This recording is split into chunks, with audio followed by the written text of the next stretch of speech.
In this video, I'm going to show you guys how you can set up this super simple, super easy indoor seed starting setup for under $30 in under 30 minutes. Let's get right into it. Guys, for those of you that don't know, my name is Nick Noble. This is the Bravo 6 Gardener. If you guys end up liking this video, don't forget to give it a thumbs up. Also, don't forget to subscribe to my channel. That way you guys don't miss the next video that I post. So the reason I'm making this video is I see a lot of people getting really discouraged or don't even consider doing seed starting indoors.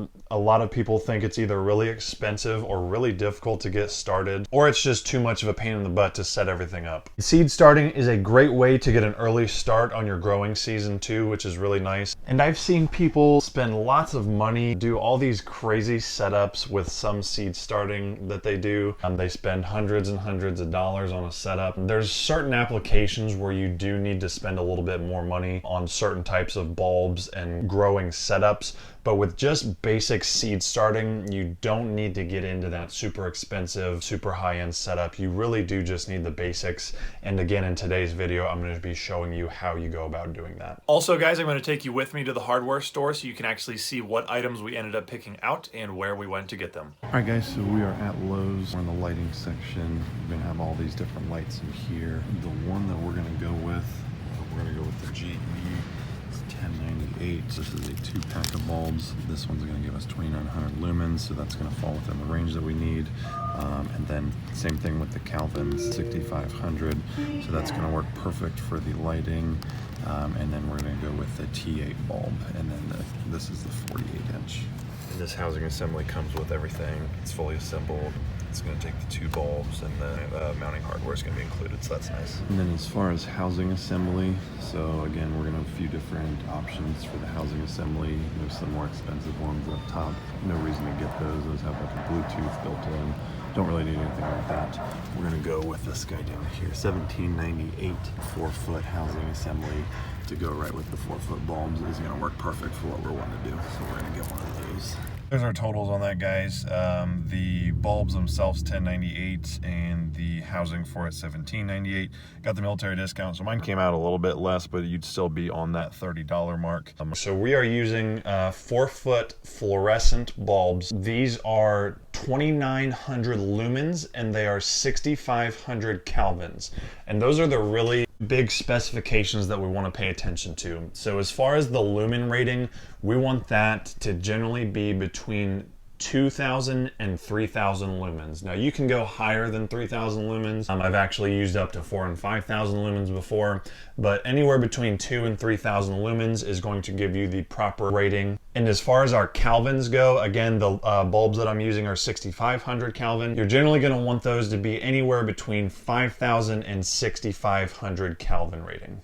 Basically have 2 components to this setup. So we have the actual housing for the lighting. So this is this white bar that you see running across here, and you basically just have a bulb that you put into this housing, and that is it. There is no anything else that you have to purchase with this. This setup actually comes with the chain that you need to put this up on a wall, and it's a very easy setup. You can do this a few different ways. I just took the easy route. I put a nail into a piece of wood. You put the chain onto the nail, and then you have an S piece that just goes right in that housing unit, and that is it. So you're hammering a nail, you're putting that chain onto it, you're putting the chain onto the housing, and that is it. It took me under 30 minutes to set this up. So this is super easy, super simple. If I can do this, anyone can do this, I promise you guys. You can get the components to this setup at either Lowe's, Walmart, any of your big box hardware stores really is going to provide you the components to this. I went to Lowe's. I got both the housing and the lighting at Lowe's.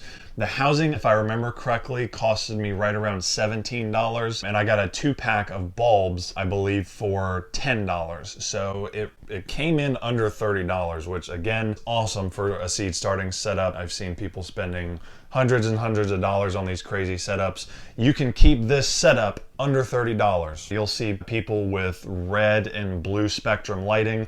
That is not necessary. The only time that is necessary is when you are getting into actually growing a vegetable completely indoors as opposed to just starting a seed. When you're just starting a seed, again, you just need to worry about the lumens and the Kelvins. You don't need to worry about the spectrum lighting. When you get into that blue and red, that's to actually develop flowers. We are just wanting to start leaf growth with the seed starting. So the red and blue spectrum lighting is not necessary in any way at all. I've got my seed starting tray here. I have seeds planted. I don't actually have any sprouts yet, but this one light fixture is going to be plenty to do probably 2 rows of seed trays in here. Basically, you can have these spaced anywhere between 2 and 4 inches. I have mine about 2 inches. Again, with this being adjustable, you can remove this chain, take it off, you can move it up and down. I have it at 2 inches right now. I'll eventually bring it up once the sprouts start to come out, but that's generally where you want your spacing to be, is about 2 to 4 inches. I won't get into all of the basics of seed starting. That's a whole different video.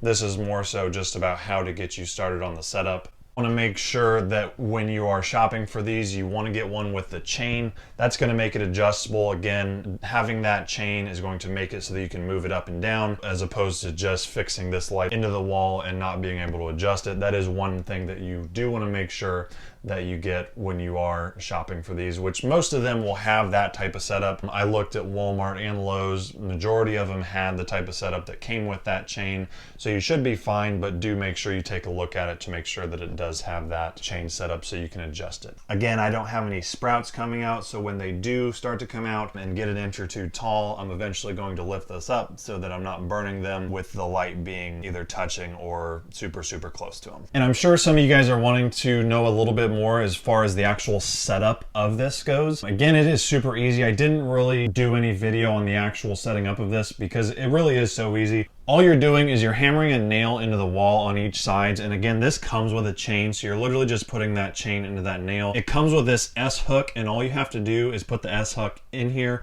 and then attach that to the chain. Same thing on the other side. You just have a nail, you put the S hook in. Same thing on the other side. Guys, it's super simple, super easy. If I can do it, I promise you, you can definitely do it. And guys, that is pretty much it. Like I said, super simple, super easy. Don't overcomplicate it. Go to Lowe's, go to Walmart, get a T8 fluorescent bulb. You can even do LEDs as long as you keep it within the same ratings that I told you, anywhere from 2 to 3,000 lumens, 5,000 to 6,500 Kelvin. Just get that bulb. You can get a 4-foot. I think they even make 2-foot ones if you want to do something smaller. Get that housing fixture. That is literally all you need. Put some nails in the wall, put the chains on the nails, and that is it. You have yourself a super simple, super easy, inexpensive seed starting setup. And guys, I'll post links to probably 1 or 2 other bulbs and housing units that you guys can use, just so you guys can compare and kind of get an idea of which one you guys would like best. If you guys ended up liking this video, again, I would super appreciate a thumbs up. Also, don't forget to subscribe to my channel and turn on the bell notification. That way you guys get notified whenever I do post a video. I plan on posting gardening, how-tos, tips, and tutorial videos at least weekly, probably more once we get into the growing season. Thank you guys again so much for watching my YouTube channel, The Bravo 6 Gardener. See you guys next time. Bye.